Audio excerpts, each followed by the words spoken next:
여러분 환영합니다. 엔비디아는 다들 잘 아시죠? 그런데 오늘은 엔비디아를 넘어 현재의 거대한 AI 반도체 붐의 중심에 서 있는 또 다른 핵심 기업에 대해 파헤쳐 보려고 합니다. 바로 ARM 홀딩스입니다.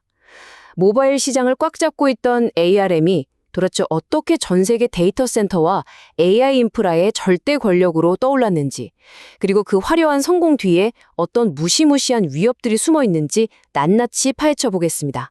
자, 바로 시작해 볼까요? 일단 이 엄청난 숫자 177부터 보고 가시죠.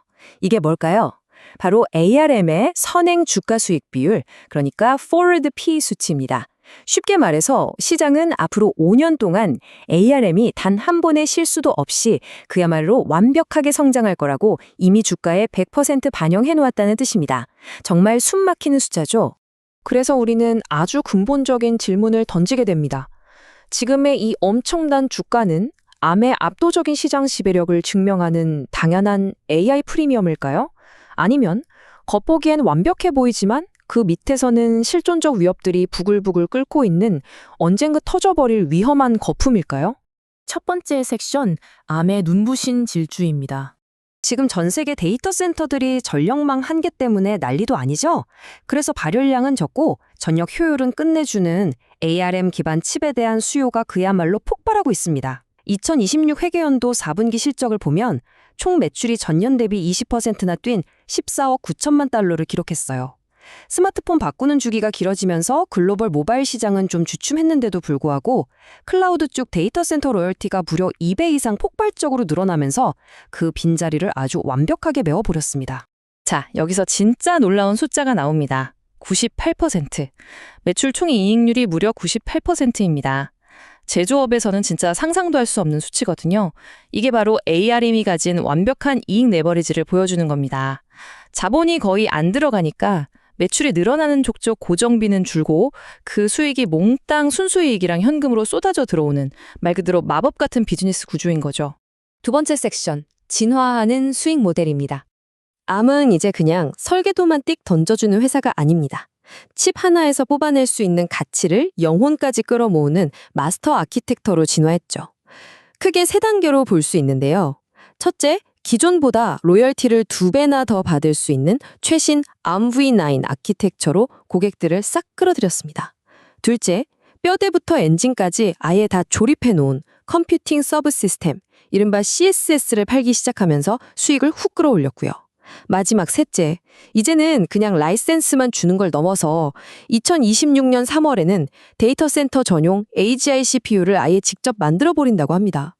고객이었던 칩 제조사들과 직접 경쟁하는 수준까지 와버린 거죠. 세 번째 섹션 177배 완벽함의 대가입니다. 자, 잠깐 숨 좀 고르고 아까 그 177배 이야기로 돌아가 보겠습니다. 보통 잘 나가는 글로벌 기술주들 PE가 25배에서 40배 사이 왔다 갔다 하거든요. 그런데 177배라는 건 투자자들이 앞으로 수년 동안 ARM의 매출과 이익이 매년 20에서 30%씩 단 한 번의 꺾임도 없이 영원히 늘어나야 한다고 요구하는 거랑 똑같습니다. 단 한 분기라도 삐끗하면 절대 안 되는 그야말로 완벽함의 대가를 치러야 하는 가격인 거죠. 그럼 도대체 뭐가 이 말도 안 되는 고평가를 버티게 해주느냐? 바로 엔비디아와의 끈끈한 공생 관계 덕분입니다. 엔비디아가 곧 내놓을 ARM V9 기반의 Vera CPU, 이게 연간 200억 달러워치나 팔릴 걸로 예상되거든요. 이 칩이 팔릴 때마다 RM은 꼬박꼬박 로열티를 챙기게 되니까 엄청난 규모의 장기 현금 파이프라인이 쫙 깔려 있다는 겁니다. 네 번째 섹션, 생태계의 반란과 구조적 위협입니다. 여기서부터 분위기가 싹 바뀝니다. 암이 돈을 긁어모으기 위해 쓴 공격적인 전술들이 오히려 가장 가까운 동맹들을 돌아서게 만들고 있거든요. 가장 큰 타격은 바로 미국 연방거래위원회 FTC가 반독점 조사에 나섰다는 겁니다.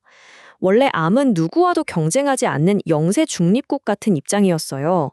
그런데 갑자기 자기들이 직접 칩을 만들겠다고 나서니까 하루아침에 고객사들의 경쟁자가 돼버린 겁니다.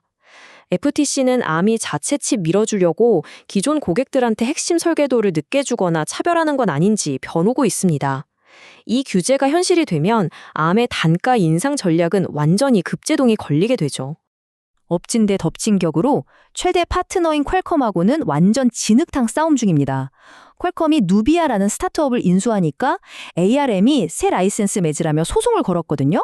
그런데 결과는 2025년 ARM의 완벽한 1심 최종 패소였습니다. 이게 무슨 의미냐고요? 고객사들이 굳이 비싼 돈 주고 ARM의 새 설계도를 살 필요 없이 기존 라이센스만으로도 마음껏 혁신할 수 있는 합법적인 권리를 얻었다는 뜻입니다. 게다가 2026년에는 화가 잔뜩 난 퀄컴이 벼르고 별은 천문학적 규모의 맞소송 재판까지 기다리고 있습니다. 이렇게 ARM이 가격 올리고 독단적으로 구니까 지쳐버린 빅테크 기업들이 발빠르게 대안을 찾기 시작했습니다. 여기서 ARM의 가장 무서운 악몽이 등장하죠. 바로 RSICB입니다. 특정 기업에 얽매이지도 않고 심지어 로열티가 전면 무료인 오픈소스 아키텍처죠. 정말 놀랍게도 2031년까지 이 RSICB가 전체 시장의 33.7%, 그러니까 3분의 1 이상을 집어삼킬 거란 전망이 나오고 있습니다. 이 두 방식을 비교해 보면 암이 얼마나 불리해지는지 확 와닿으실 겁니다. 암은 어떻게든 고객들을 자기네 생태계에 묶어두고 단가를 계속 올리려고 하죠. 반면에 클라우드 회사들이 무료인 RISC-5를 쓰게 되면 총 소유 비용을 무려 18%나 아낄 수 있습니다. 공짜 대체제가 버젓이 존재한다는 사실 자체가 암이 앞으로 맘대로 가격을 올릴 수 없게 만드는 아주 강력하고 구조적인 유리천장이 돼버렸다는 게 핵심입니다. 그리고 정말 간과하기 쉬운 숨겨진 폭탄이 하나 더 있습니다. 지정학적 리스크인데요. ARM 전체 매출의 무려 17%가 암차이나라는 조인트 벤처에서 나옵니다. 만약 미국 정부가 AI 기술 수출 통제를 꽉 조여서 최신 설계도가 중국으로 넘어가는 걸 전면 차단해버리면 말 그대로 하룻밤새에 ARM 전체 매출의 5분의 1이 허공으로 날아가 버리는 무시무시한 리스크를 안고 있는 겁니다. 5번째 섹션, 미래 시나리오 및 투자 전략입니다. 이제 이 모든 상황을 종합해 보겠습니다. 폭발적으로 성장하는 실적과 회사의 존립을 뒤흔드는 위협, 이 두 가지가 치열하게 부딪히는 상황에서 앞으로 1, 2년 동안 어떤 일이 벌어질 수 있을까요? 확률별로 세 가지 시나리오를 그려봤습니다. 가장 가능성이 높은 기본 시나리오가 50%, 긍정적인 낙관적 시나리오가 30%, 그리고 최악의 비관적 시나리오가 20%입니다. 먼저 확률 50%의 기본 시나리오부터 보시죠. 실적 자체는 매년 15에서 20%씩 잘 나옵니다. 하지만 FTC 조사 때문에 마음대로 가격을 못 올리고 RISC-V가 안드로이드 시작을 스물스물 파고들면서 ARM의 절대 권력에 금이 가기 시작하죠. 돈은 잘 버는데도 177배라는 그 말도 안 되는 밸류에이션 거풀이 빠지면서 주가는 오히려 제자리 걸음을 하거나 조정을 받게 됩니다. 반대로 30% 확률의 낙관적 시나리오에서는 엔비디아의 베라 CPU가 시장을 완전히 휩쓸고 FTC 조사도 무사히 넘기면서 ARM이 그야말로 포트폴리오 내에 대체 불가능한 최고의 핵심 자산으로 완전히 자리 잡게 됩니다. 하지만 20% 확률이라고 해서 이 비관적 시나리오를 절대 무시하시면 안 됩니다. 매크로 경제가 얼어붙어서 AI 투자가 싹 끊기고 FTC 철퇴에 퀄컴 소송까지 완전히 지는 상황이죠. 여기서 꼭 하나 명심하셔야 할 핵심 대응 전략이 있습니다. 만약 상위 5대 대형 고객사 중 단 한 곳이라도 우리 이제 메인 AI 칩을 ARM에서 RSB로 전면 교체합니다. 라고 공식 발표한다면 그때는 주가가 50%에서 최대 70%까지 곤두박질 칠 수 있습니다. 이런 기미가 보이면 미련 갖지 말고 과감하고 철저한 선절매로 자산을 지켜내셔야 합니다. 자, 지금까지 엄청난 실적 뒤에 숨겨진 ARM 홀딩스의 진짜 얼굴을 파헤쳐봤습니다. 회사가 돈을 잘 버는 건 확실합니다. 하지만 시장이 요구하는 177배라는 그 완벽함의 기준이 역설적이게도 가장 친한 파트너들마저 등 돌리게 만드는 거센 압박이 되고 있죠. 마지막으로 여러분께 도발적인 질문을 하나 던지고 싶습니다. 생태계에 균열이 가고 있고 무료 오픈소스라는 강력한 적이 턱 밑까지 쫓아온 지금 여러분의 포트폴리오는 과연 이 완벽함의 대가를 기꺼이 지불할 준비가 되어 있으신가요? 여러분의 생각은 어떠신지 궁금하네요. 오늘 해설은 여기까지입니다. 함께해 주셔서 감사합니다.